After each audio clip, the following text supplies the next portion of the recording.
ಪ್ರಯಾಗ್ರಾಜ್ನ ಮಹಾಕುಂಭಮೇಳ ಜಗತ್ತಿನ ಗಮನ ಸೆಳೆಯುತ್ತಿದೆ. ದೇಶ ವಿದೇಶಗಳ ಗಣ್ಯರು ಪುಣ್ಯ ಸ್ನಾನ ಮಾಡಿ ಪುನೀತರಾಗಿದ್ದಾರೆ.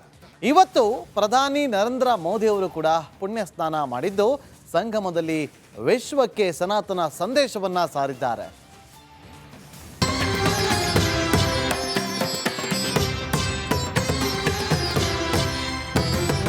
ಪ್ರಯಾಗ್ರಾಜ್ನ ತ್ರಿವೇಣಿ ಸಂಗಮದ ತಟದಲ್ಲಿ ಪ್ರಧಾನಿ ಪೂಜೆ, ಯುಪಿ ಸಿಎಂ ಯೋಗಿ ಜೊತೆ ಬೋಟ್ನಲ್ಲಿ ವಿಹಾರ, ಕೋಟ್ಯಾಂತರ ಭಕ್ತರತ್ತ ಕೈ ಬೀಸಿದ ಮೋದಿ.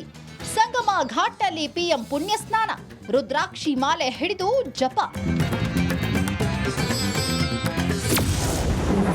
ಪ್ರಯಾಗ್ರಾಜ್ನಲ್ಲಿ ನಮೋ ಪುಣ್ಯ ಸ್ನಾನ, ಸಂಗಮದಲ್ಲಿ ವಿಶ್ವಕ್ಕೆ ಸನಾತನ ಸಂದೇಶ. ಹೌದು, ಮಹಾಕುಂಭಮೇಳದಲ್ಲಿ ಪ್ರಧಾನಿ ಮೋದಿ ಇಂದು ಪುಣ್ಯ ಸ್ನಾನ ಮಾಡುವ ಮೂಲಕ ವಿಶ್ವಕ್ಕೆ ಸನಾತನ ಸಂದೇಶ ಸಾರಿದ್ದಾರೆ. ತ್ರಿವೇಣಿ ಸಂಗಮದಲ್ಲಿ ಮಿಂದೆದ್ದು ಮಹಾ ಸಂದೇಶ ನೀಡಿದ್ದಾರೆ. ಸಾಮಾನ್ಯ ಭಕ್ತರಂತೆ ಅತಿ ದೊಡ್ಡ ಹಿಂದೂ ಉತ್ಸವದಲ್ಲಿ ಭಾಗಿಯಾಗಿ ಧರ್ಮವೇ ಹೆಚ್ಚು ಎಂದು ಸಾರಿದ್ದಾರೆ. ಪ್ರಯಾಗ್ರಾಜ್ನ ತ್ರಿವೇಣಿ ಸಂಗಮದಲ್ಲಿ ಪ್ರಧಾನಿ ಅಮೃತ ಸ್ನಾನ ಮಾಡಿದ್ರು. ತ್ರಿವೇಣಿ ಸಂಗಮದಲ್ಲಿ ರುದ್ರಾಕ್ಷಿ ಮಾಲೆ ಹಿಡಿದು ಮೋದಿ ಜಪ ಮಾಡಿದ್ರು. ಗಂಗಾ ಪೂಜೆ ಬಳಿಕ ಆರ್ಘ್ಯ ಸಮರ್ಪಣೆ ಮಾಡಿದ್ರು. ಇಂದು ಸೂರ್ಯದೇವನಿಗೆ ವಿಶೇಷವಾದ ದಿನ. ಮಾಘ ಮಾಸದಲ್ಲಿ ಸೂರ್ಯದೇವನಿಗೆ ಆರ್ಘ್ಯ ಕೊಟ್ಟರೆ ಫಲ ಸಿಗುತ್ತೆ ಅನ್ನೋ ನಂಬಿಕೆ ಇದೆ. ಗಂಗಾ, ಯಮುನಾ, ಸರಸ್ವತಿ ನದಿಗಳ ಸಂಗಮದಲ್ಲಿ ಸ್ನಾನ ಮಾಡಿದರೆ ವಿಶೇಷ ಫಲ ಸಿಗುತ್ತೆ. ಲೋಕ ಕಲ್ಯಾಣಕ್ಕೆ ಶಿವ ಪಂಚಾಕ್ಷರಿ ಮಂತ್ರ ಪಠಿಸಿದ ಪ್ರಧಾನಿ ತ್ರಿವೇಣಿ ಸಂಗಮದಲ್ಲಿ ಮಿಂದೆದ್ರು. ಗಂಗಾ, ಸರಸ್ವತಿ ಹಾಗೂ ಯಮುನಾ ಸಂಗಮದ ಸ್ಥಳದಲ್ಲಿ 3 ಬಾರಿ ನರೇಂದ್ರ ಮೋದಿ ಮುಳುಗೆದ್ರು. ಮಂತ್ರ ಘೋಷಗಳ ನಡುವೆ ಅಮೃತ ಸ್ನಾನ ಮಾಡಿದ್ರು. ಪುಣ್ಯ ಸ್ನಾನದ ಬಳಿಕ ಹನುಮಾನ್ ಗುಡಿಗೆ ಭೇಟಿ ನೀಡಿದ ನಮೋ ಹನುಮಂತನ ದರ್ಶನ ಪಡೆದ್ರು. ಮೋದಿ ಅವರ ಈ ಸ್ನಾನದಿಂದ ವಿಪಕ್ಷಗಳ ಎದೆಯಲ್ಲಿ ನಡುಕ ಉಂಟು ಮಾಡಿರುವುದಂತೂ ಪಕ್ಕ. News desk, republic Kannada. ಮತ್ತಷ್ಟು ಮಾಹಿತಿಯನ್ನು ಕೊಡೋದಕ್ಕೆ ನನ್ನ ಸಹೋದರಿ ರಂಜಿತ್ ಶಿರಿಯಾರ್ ಈಗ ಆ ಒಂದು ಪ್ರಯಾಗ್ರಾಜ್ನ ಜಾಗದಿಂದಲೇ ನೇರ ಸಂಪರ್ಕದಲ್ಲಿ ಜಾಯ್ನ್ ಆಗಿದ್ದಾರೆ. ರಂಜಿತ್, ಬೆಳಗ್ಗೆ 4 ಗಂಟೆಯಿಂದ, ಯಾಕಂದರೆ ಇವತ್ತು ಮೋದಿಯವರು ಹೋಗ್ತಾರೆ ಅಂತೇಳಿ ಬೆಳಗ್ಗೆ 4 ಗಂಟೆಯಿಂದಲೇ ಆ ಒಂದು ಜಾಗದಿಂದ ನಮಗೆ ಕ್ಷಣದ ಮಾಹಿತಿಯನ್ನು ಕೂಡ ಕೊಡ್ತಾರೆ. ರಂಜಿತ್, ಒಂದೊಂದು ಕುತೂಹಲ ಇದೆ. ಇವತ್ತು ಕೋಟ್ಯಾಂತರ ಭಕ್ತರು ಆಗಮಿಸ್ತಾ ಇರುವಂಥ ಜಾಗದಲ್ಲಿ ನೀವು ಕಳೆದ 25 ದಿನಗಳಿಂದ ವರದಿಯನ್ನು ಮಾಡ್ತಾ ಬರ್ತಾ ಇದ್ದೀರಿ. ಅಲ್ಲಿ ಗಂಗೆ ಪೂಜೆಯನ್ನು ಕೂಡ ಮಾಡಿದ್ದನ್ನು ಈಗಷ್ಟೇ ಗಮನಿಸಿದೆ. ಒಂದು ರೀತಿಯಲ್ಲಿ ನೀವು ಕೂಡ ಅಲ್ಲಿ ಪುಣ್ಯ ಸ್ನಾನವನ್ನು ಕೂಡ ಮಾಡಿದ್ರಿ. ಅಲ್ಲಿನ ಅನುಭವ ಹೇಗಿದೆ?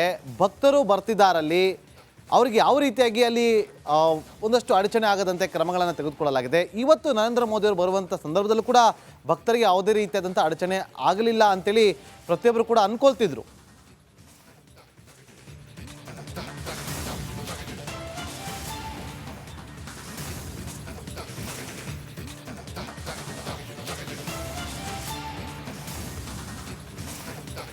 ಕೂಡ ನಾಗೇಂದ್ರ ಬಾಬು, ನೋಡಿ, ನಮ್ಮ ಭಾಗ್ಯ ಇದು. ಬಹುಶಃ ಯಾರಿಗೂ ಕೂಡ ಈ ಪುಣ್ಯ ನೆಲದಲ್ಲಿ 46 ದಿನಗಳ ಕಾಲ ಇರುವಂಥ ಅವಕಾಶ ಸಿಕ್ಕಿದೆಯೋ ಸಿಗಲಿಲ್ಲ. ಬಹುಶಃ ರಿಪಬ್ಲಿಕ್ ಕನ್ನಡದ ಮೂಲಕ ನಾನು ಅದಕ್ಕೆ ಸಾಕಾರ ಆಗಿದ್ದೀನಿ ನಾಗೇಂದ್ರ ಬಾಬು.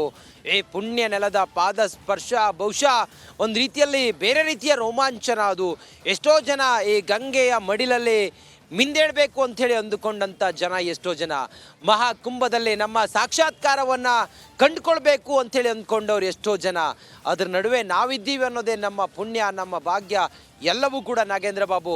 ನೋಡಿ, ಇವತ್ತು ಪ್ರಧಾನಿ ನರೇಂದ್ರ ಮೋದಿ ಅವರು 144 ವರ್ಷಗಳಿಗೆ ಒಮ್ಮೆ ಮಾತ್ರ ಬರುವ ಮಹಾಕುಂಭಮೇಳದಲ್ಲಿ ಇವತ್ತು ಸಂಗಮದ ತ್ರಿವೇಣಿ ಸಂಗಮದಲ್ಲಿ ಪುಣ್ಯ ಸ್ನಾನವನ್ನು ಮಾಡುವ ಮೂಲಕ ಪ್ರಧಾನಿ ನರೇಂದ್ರ ಮೋದಿಯವರು ಮತ್ತೊಂದು ರೀತಿಯಲ್ಲಿ ಪ್ರಯಾಗ್ರಾಜ್ನ ಮಹಾಕುಂಭವನ್ನು ವಿಶ್ವ ನೋಡುವಂತೆ ಮಾಡಿದ್ದಾರೆ. ಈಗ ಅದು ಕೇವಲ ದೇಶಕ್ಕೆ ಮಾತ್ರ ಸೀಮಿತವಾಗಿಲ್ಲ. ಮಹಾಕುಂಭಮೇಳ ಜಾಗತಿಕವಾಗಿ ದೊಡ್ಡ ಮಟ್ಟದಲ್ಲಿ ಸುದ್ದಿ ಆಗ್ತಾ ಇದೆ. ಮಹಾಕುಂಭಮೇಳ ಪ್ರತಿದಿನವೂ ಕೂಡ ಲಕ್ಷಾಂತರ ಅಲ್ಲ, ಕೋಟ್ಯಾಂತರ ಜನ. ನಾಗೇಂದ್ರ ಬಾಬು, ನಮ್ಮ ಬೆಂಗಳೂರಿನ ಜನಸಂಖ್ಯೆ 1 ಕೋಟಿ, ದೆಹಲಿ ನಮ್ಮ ರಾಷ್ಟ್ರ ರಾಜಧಾನಿಯ ಜನಸಂಖ್ಯೆ 2 ಕೋಟಿ. ಈ 2 ಕೋಟಿ ಜನ ಒಂದು ದಿನಕ್ಕೆ ಮಹಾಕುಂಭಮೇಳದಲ್ಲಿ ಜನ ಸೇರ್ತಾರೆ ಅಂತ ಹೇಳಿದ್ರೆ ಅದರ ವ್ಯವಸ್ಥೆಗಳೆಲ್ಲ ಹೇಗಿರಬೇಕು, ಅದರ ನೈರ್ಮಲ್ಯದ ಬಗ್ಗೆ ಏನು ವ್ಯವಸ್ಥೆಯನ್ನು ಕೈಗೊಂಡಿರಬೇಕು ಅನ್ನೋದನ್ನ ಸ್ವಲ್ಪ ಲೆಕ್ಕಾಚಾರ ಮಾಡಿಕೊಳ್ಳಿ. ಬಂದವರೆಲ್ಲರೂ ಕೂಡ ಇಲ್ಲಿ ತಮ್ಮ ಸಾರ್ಥಕತೆಯನ್ನು ಅನುಭವಿಸ್ತಿರೋದನ್ನು ನಾವು ಪ್ರತಿದಿನ ನೋಡ್ತಾ ಇದ್ದೀವಿ. ತಮ್ಮ ಜೀವಮಾನದ ಸಾರ್ಥಕತೆಯನ್ನು ಅನುಭವಿಸ್ತಿರೋದನ್ನು ನೋಡ್ತಾ ಇದ್ದೀವಿ. ಪಾವಿತ್ರ್ಯವಾದಂಥ ಗಂಗೆ, ಯಮುನೆ ಹಾಗೆ ಸರಸ್ವತಿಯಲ್ಲಿ ಮಿಂದೇಳುವಾಗ ಅವರಲ್ಲಾಗುವಂಥ ಅನುಭೂತಿ ಅದು ಆಧ್ಯಾತ್ಮಿಕತೆಯ ಅತ್ತ ತೆರೆದುಕೊಳ್ಳುವಂಥ ದೇಶ. ವಿಶ್ವಕ್ಕೆ ಭಾರತ ಧಾರ್ಮಿಕ ಮತ್ತು ಆಧ್ಯಾತ್ಮಿಕತೆಯ ವಿಶ್ವಗುರು ಆಗಿದೆ ಇಂದು. ಆ ಮೂಲಕ ಭಾರತ ಮುಂದಿನ ದಿನಗಳಲ್ಲಿ ಇದು ದೊಡ್ಡ ಮಟ್ಟದಲ್ಲಿ ಭಾರತಕ್ಕೆ ಒಂದು ಹೊಸ ಪರ್ವಕಾಲ ಅಂತ ಅನ್ಸುತ್ತೆ. ನಾಗೇಂದ್ರ ಬಾಬು, ನೀವು ಹೇಳ್ದಂಗೆ ಇವತ್ತು ಮೋದಿ ಬಂದರು, ಮೋದಿ ಹೋದರು, ಆದರೆ ಜನ ಕೋಟಿ ಜನ ಬಂದವರಿಗೆ ಯಾವುದೇ ಸಮಸ್ಯೆ ಆಗಿಲ್ಲ. ಬರುವಾಗ ಇವತ್ತು ಎಲ್ಲ ಬ್ಯಾರಿಕೇಡ್ಗಳನ್ನು ಹಾಕಿ ವಾಹನಗಳನ್ನು ಬಂದ್ ಮಾಡಿದ್ರು. ಜನ ಬಂದವರು ತಮ್ಮ ವೆಹಿಕಲ್ಗಳನ್ನು ಪಾರ್ಕಿಂಗ್ನಲ್ಲಿ ನಿಲ್ಲಿಸಿ ಒಳಗಡೆ ಸಂಗಮದಲ್ಲಿ ಸ್ನಾನ ಮಾಡಿದ್ರು. ಯಾವುದೇ ಬೋಟಿಂಗ್ನ ವ್ಯವಸ್ಥೆ ಇವತ್ತಿರಲಿಲ್ಲ. ಅದನ್ನು ಹೊರತುಪಡಿಸಿದ್ರೆ ನಂತರ ಪ್ರಧಾನಿ ನರೇಂದ್ರ ಮೋದಿ ಅವರು 12:30 ಗಂಟೆ ನಂತರ ರಂಜಿತ್, ಈಗ ನೋಡಿ, ಪ್ರಮುಖವಾಗಿ ಇನ್ನೂ 46 ದಿನ ನಡೆಯುವಂಥ ಮಹಾಕುಂಭ ಇದು. ನೋಡಿ, ನಮ್ಮ ವೀಕ್ಷಕರಿಗೆ ಒಂದು ಮಾಹಿತಿ ಬೇಕಿದೆ. ಇವತ್ತು ಎಲ್ಲೆಲ್ಲೋ ಸರ್ಚ್ ಮಾಡ್ತಿದ್ದಾರೆ ವೀಕ್ಷಕರು. ತುಂಬ ಜನ ಇವತ್ತು ಪ್ರಯಾಗ್ರಾಜ್ಗೆ ಹೋಗಬೇಕು, ಪುಣ್ಯ ಸ್ನಾನ ಮಾಡಬೇಕು ಅಂತೇಳಿ ತುಂಬ ಜನ ಅಂದ್ಕೊಳ್ತಿದ್ದಾರೆ. ಅವ್ರಿಗೆ ಒಂದು ಸಣ್ಣದಾಗಿ ಕ್ವಿಕ್ಕಾಗಿ ಒಂದು ಮಾಹಿತಿಯನ್ನು ಕೊಡ್ಬೋದಾ? ರಾಜ್ಯದಿಂದ ಪ್ರಯಾಗ್ರಾಜ್ಗೆ ಬರುವಂಥವ್ರು ಏನು ಮಾಡಬೇಕಾಗತ್ತೆ, ಹೇಗಿರುತ್ತೆ ಅಲ್ಲಿನ ವ್ಯವಸ್ಥೆ ಅಂತೇಳಿ?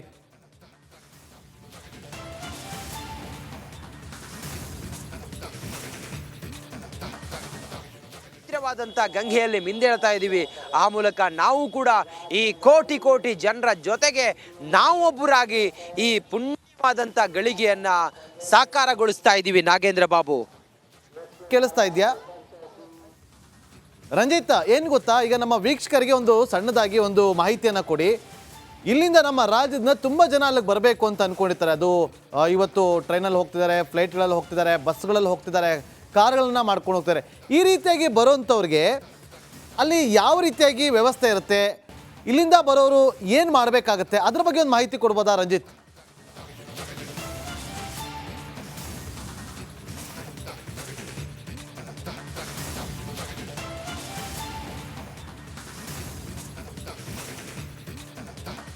ಕೂಡ ನಾಗೇಂದ್ರ ಬಾಬು, ಈ ಸಮಯಕ್ಕೆ ಸಂದರ್ಭಕ್ಕೆ ಪೂರಕವಾದಂಥ ಪ್ರಶ್ನೆಯನ್ನ ತಾವು ಕೇಳಿದ್ದೀರಿ. ನಾಗೇಂದ್ರ ಬಾಬು ನೋಡಿ, ರಾಜ್ಯದಿಂದ ಅಥವಾ ಬೇರೆ ರಾಜ್ಯದಿಂದ ಬರುವಂತ ಜನ ಈಗ ಮೊದಲಿನಷ್ಟು ಚಳಿ ಇಲ್ಲ, ಅದನ್ನ ಮೆಂಟಲಿ ಫಿಕ್ಸ್ ಆಗಿ ಬರ್ಬೋದು.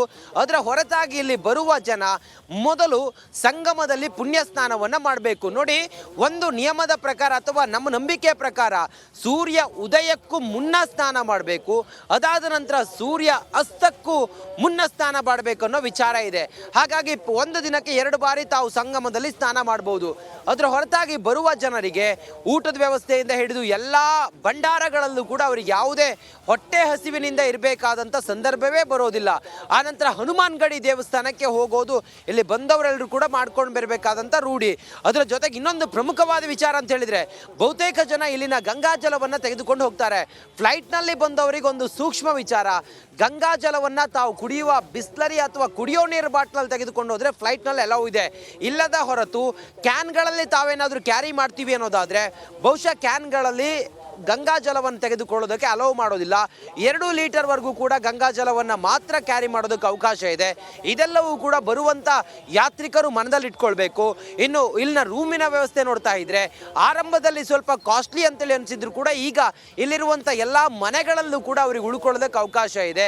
ಸುಮಾರು 3,000 ರಿಂದ 4,000 ರೂಪಾಯಿ ಇದ್ರೆ ನಿಮಗೆ ಉತ್ತಮವಾದಂಥ ರೂಮ್ನ ಫೆಸಿಲಿಟಿ ಸಿಗುತ್ತೆ. ಅದರ ಹೊರತಾಗಿ ಗಡಿಗೂ ಪೊಲೀಸ್ ಇದ್ದಾರೆ, ಎಲ್ಲಿ ಹೋಗಬೇಕು, ಎಲ್ಲಿ ಬರಬೇಕು, ಯಾವ ಬ್ರಿಡ್ಜ್ನಲ್ಲಿ ಹೋದರೆ ಏನು ಸಿಗುತ್ತೆ, ಎಲ್ಲವೂ ಕೂಡ ಮಾಹಿತಿ ಸಿಗುತ್ತೆ. ಕರ್ನಾಟಕದವರ ಹೋಟೆಲ್ ಜಂಗಮವಾಡಿ ಮಠದ ಕೆಳಗಡೆ ಇದೆ. ಊಟ ತಿಂಡಿಗೆ ಯಾವುದೇ ಸಮಸ್ಯೆ ಆಗೋದಿಲ್ಲ. ಅದರ ಹೊರತಾಗಿ ತಾವು ಬೇರೆ ರೀತಿಯಲ್ಲಿ ಅನುಭವವನ್ನು ಪಡಿಬೇಕು ಅಂತೇಳಿ ಹೇಳಿದರೆ ಸುಮಾರು 10 ಎಕರೆ ಜಾಗದಲ್ಲಿ 10,000 ಎಕರೆ ಜಾಗದಲ್ಲಿ ನಡೀತಾ ಇರುವಂಥ ಮಹಾಕುಂಭಮೇಳದಲ್ಲಿ ತಾವು ಓಡಾಡ್ಬೋದು. ಆಟೋ ವ್ಯವಸ್ಥೆ ಇದೆ, ಟ್ರೀ ಆಟೋ ಇದೆ, ಎಲೆಕ್ಟ್ರಿಕ್ ಆಟೋ ಇದೆ, ಸೈಕಲ್ ಆಟೋ ಇದೆ, ವೆಹಿಕಲ್ ಮೂವ್ಮೆಂಟ್ ಇದೆ. ಆನಂತರ ಮತ್ತೊಂದು ವಿಚಾರ, ಕಾಶಿಯಿಂದ ಇಲ್ಲಿಗೆ ಬಂದರೆ ಅನುಕೂಲ, ಇಲ್ಲಿಂದ ಕಾಶಿಗೆ ಹೋದರೆ ಅದು ಸರಿಯಲ್ಲ ಅಂಥೇಳಿ ಹಿರಿಯರು ಹೇಳ್ತಾರೆ. ಹಾಗಾಗಿ ತಾವು ಅಯೋಧ್ಯೆ ಮತ್ತು ಕಾಶಿಯನ್ನು ಮುಗಿಸ್ಕೊಂಡು ಆನಂತರ ಪ್ರಯಾಗ್ರಾಜ್ ಬಂದ್ರೆ ನೀವು ಸಂಪೂರ್ಣವಾಗಿ ಪ್ರಯಾಗ್ರಾಜ್ನಲ್ಲಿ ಮಹಾಕುಂಭಮೇಳವನ್ನ ನೋಡಬಹುದಾಗಿದೆ. ಇದಿಷ್ಟು ನಾವು ಜನರಿಗೆ ಕೊಡುವಂತ ವಿಚಾರ. ಇನ್ನು 5ನೇ ತಾರೀಕಿಂದ 20ನೇ ತಾರೀಕಿನ ಒಳಗಡೆ ಬಂದ್ರೆ ಯಾವುದೇ ತೊಂದರೆ ಇಲ್ಲದೆ ಪ್ರಯಾಗ್ರಾಜ್ನಲ್ಲಿ ತಾವು ಮಹಾಕುಂಭಮೇಳವನ್ನ ನೋಡಬಹುದು. ಯಾಕಂತ ಹೇಳಿದ್ರೆ 20ರ ನಂತರ 26ರವರೆಗೆ ಮಹಾಕುಂಭ ಇರೋದ್ರಿಂದಾಗಿ ಬಹುತೇಕ ಆ ಸಮಯದಲ್ಲಿ ಸ್ವಲ್ಪ ಕ್ರೌಡ್ ಜಾಸ್ತಿ ಆಗ್ಬೋದು ಅಂತ ಅನ್ಸುತ್ತೆ. ಅದರ ಹೊರತಾಗಿ ಯಾವುದೇ ಗೊಂದಲಗಳಿಲ್ಲ, ಅಹಿತಕರ ಘಟನೆಗಳಿಲ್ಲ, ಯಾವುದೇ ಸಮಸ್ಯೆ ಇಲ್ಲ. ಎಷ್ಟೇ ಜನ ಬಂದರೂ ಕೂಡ ಇಲ್ಲಿ ಕಂಟ್ರೋಲ್ ಮಾಡುವಂತ ಕೆಪಾಬಿಲಿಟಿ ಇಲ್ಲಿನ ಯೋಗಿ ಸರ್ಕಾರಕ್ಕಿದೆ. ಎಲ್ಲ ರೀತಿಯಲ್ಲೂ ಕೂಡ ಒಂದು ಸುಸಜ್ಜಿತ